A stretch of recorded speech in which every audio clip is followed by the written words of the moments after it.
the horses. Then, taking off our belts and hanging them on the pommels of our saddles, we secreted our six-shooters inside the waistbands of our trousers. The hall was still crowded with the revelers when we entered, a few at a time, Forrest and Priest being the last to arrive. Forrest had changed hats with The Rebel, who always wore a black one, and as the bouncer circulated around, Quince stepped squarely in front of him. There was no waste of words, but a gun barrel flashed in the lamplight, and the bouncer, struck with the six-shooter, fell like a beef. Before the bewildered spectators could raise a hand, 5 six-shooters were turned into the ceiling. The lights went out at the first fire, and amidst the rush of men and the screaming of women, we reached the outside, and within a minute were in our saddles. All would have gone well had we returned by the same route and avoided the town. But after crossing the railroad tracks, anger and pride having not been properly satisfied, we must ride through the town. On entering the main street leading north and opposite the bridge on the river, somebody of our party in the rear turned his gun loose into the air. The Rebel and I were riding in the lead, and at the clattering of hoofs and shooting behind us, our horses started on the run, the shooting by this time having become general. At the second street crossing, I noticed a rope of fire belching from a Winchester in the doorway of a store building. There was no doubt in my mind but we were the object of the manipulator of that carbine, and as we reached the next cross street, a man kneeling in the shadow of a building opened fire on us with a six-shooter. Priest reined in his horse, and not having wasted cartridges in the open-air shooting, returned the compliment until he emptied his gun. By this time, every officer in the town was throwing lead after us, some of which carried a little too close for comfort.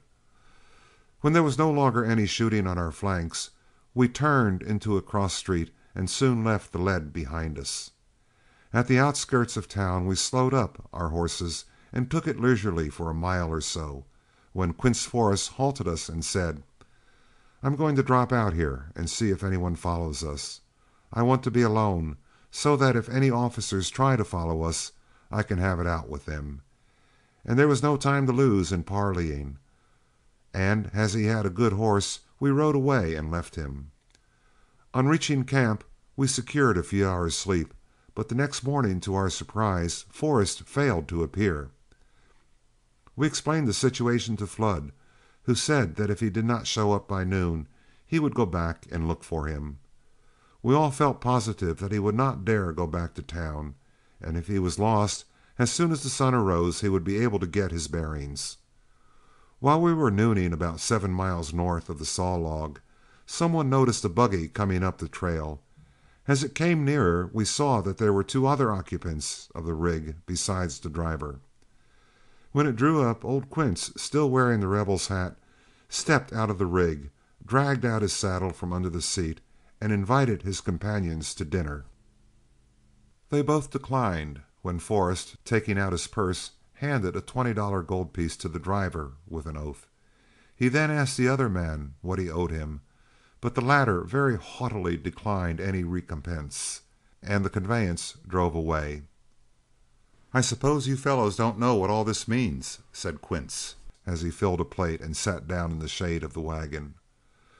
"Well, that horse of mine got a bullet plugged into him last night as we were leaving town, and before I could get him to Duck Creek, he died on me. I carried my saddle and blankets until daylight, when I hid in a draw and waited for something to turn up. I thought some of you would come back and look for me sometime, for I knew you wouldn't understand it, when all of a sudden, here comes this livery rig along with that drummer, going out to Jetmore, I believe he said. I explained what I wanted, but he decided that his business was more important than mine and refused me. I referred the matter to Judge Colt, and the judge decided that it was more important that I overtake this herd. I'd have made him take pay too, only he acted so mean about it." After dinner, fearing arrest, Forrest took a horse and rode on ahead to the Solomon River. We were a glum outfit that afternoon, but after a good night's rest we were again as fresh as daisies. When McCann started to get breakfast, He hung his coat on the end of the wagon rod while he went for a bucket of water. During his absence John Officer was noticed slipping something into Barney's coat pocket, and after breakfast, when our cook went to his coat for his tobacco, he unearthed a lady's cambric handkerchief, nicely embroidered, and a silver mounted garter. He looked at the articles a moment, and grasping the situation at a glance, ran his eye over the outfit for the culprit, but there was not a word or a smile.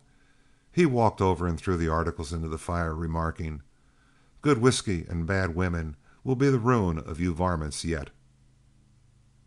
End of chapter 13.